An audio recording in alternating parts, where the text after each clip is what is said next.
नमस्कार मंडळी, कशा आहात तुम्ही सर्व? खाऊप्रेमीमध्ये तुमच्या सर्वांचं अगदी मनापासून स्वागत आहे. तर आज दुपारच्या जेवणासाठी मी एकदम सोपी डाळ पालक बनवली होती आणि त्यासोबत गरमागरम भात. फक्त 2च गोष्टी बनवल्या होत्या कारणच तसं होतं. अ, हे पुढे तुम्हाला व्हिडिओमध्ये कळेलच, तेव्हा व्हिडिओ शेवटपर्यंत बघा.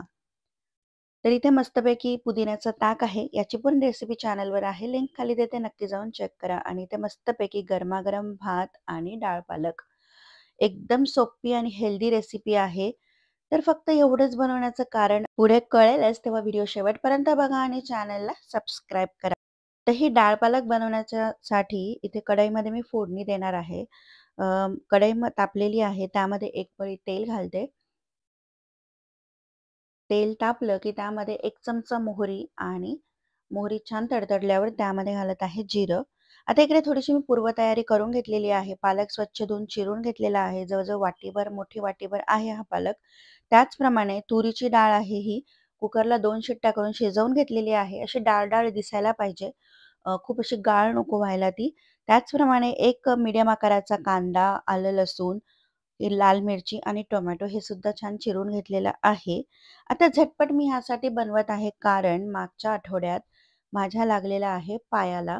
तर त्यामुळे जास्त हालचाल नाही करायला लावलेली आहे कारण स्टिचेस म्हणजे जखम होती त्यामुळे ते ग्लूने स्टिक केलेली आहे. तर त्याचेवरच टेकून सध्या तरी पाय इकडचा तिकडे हलवते मी कारण लहान मुलं घरात आहे. अ, खूप वेळ असं नुसतं बेडवर नाही बसून राहू शकत.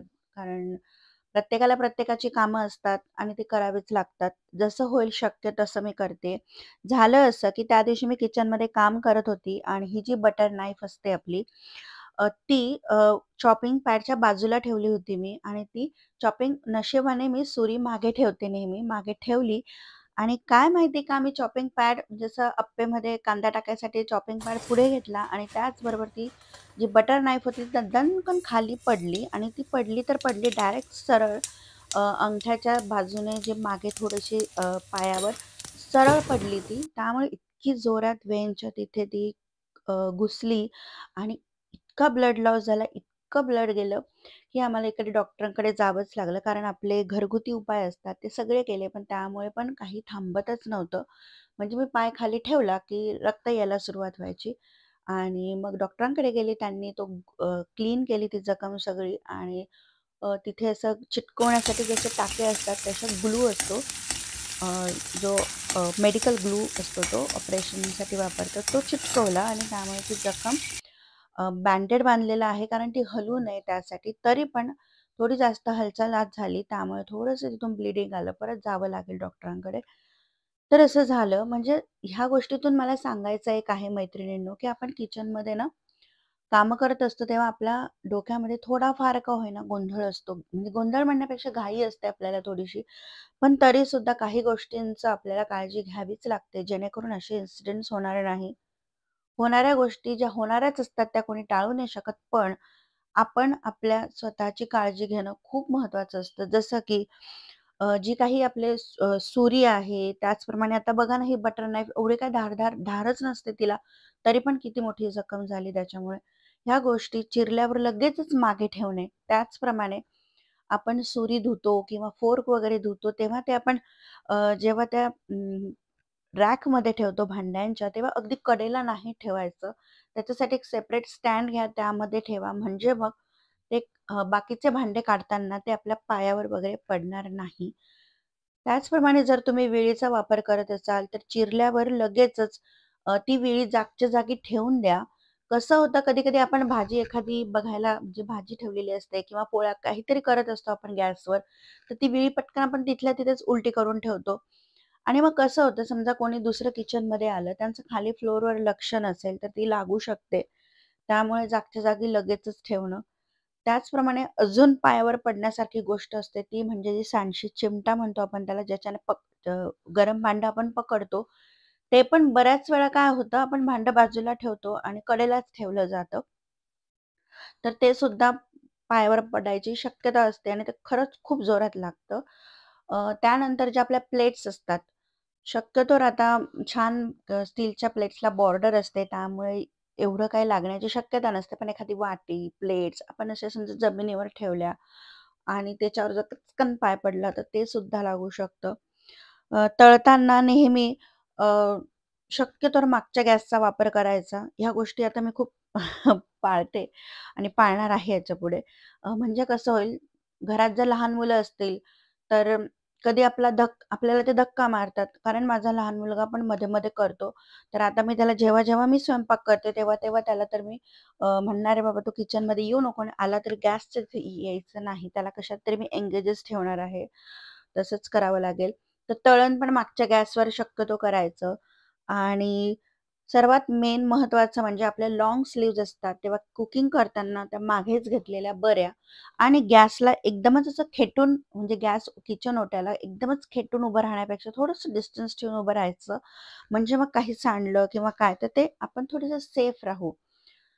तर ह्या काही-काही गोष्टी असतात, ह्या फॉलो करणं खूप महत्त्वाचं असतं. त्याचप्रमाणे आपण किसणीने किसायला जातो आणि अगदी शेवटपर्यंत किसतो.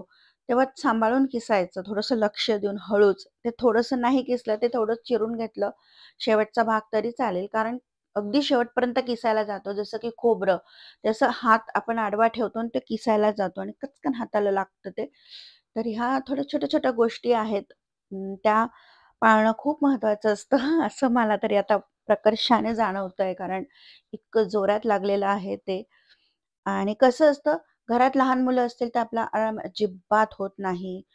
त्यामुळे वेळेच्या थोडंसं नंतर कामं झालेली चालतील, पण सावकाश केलेलीच खूप महत्त्वाची असतात. अगदीच एका वेळेस खूप पण मल्टीटास्किंग करणं अव्हॉइड करायचं.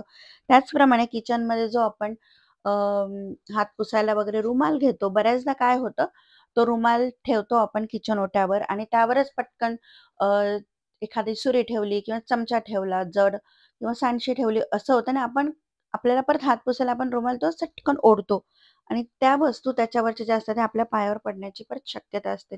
त्याचप्रमाणे घरात लहान मुलं असतील तर त्यांना किचनपासून लांबच ठेवा, तेच चांगलं आहे. म्हणजे मग आपला पण फोकस राहतो आपण.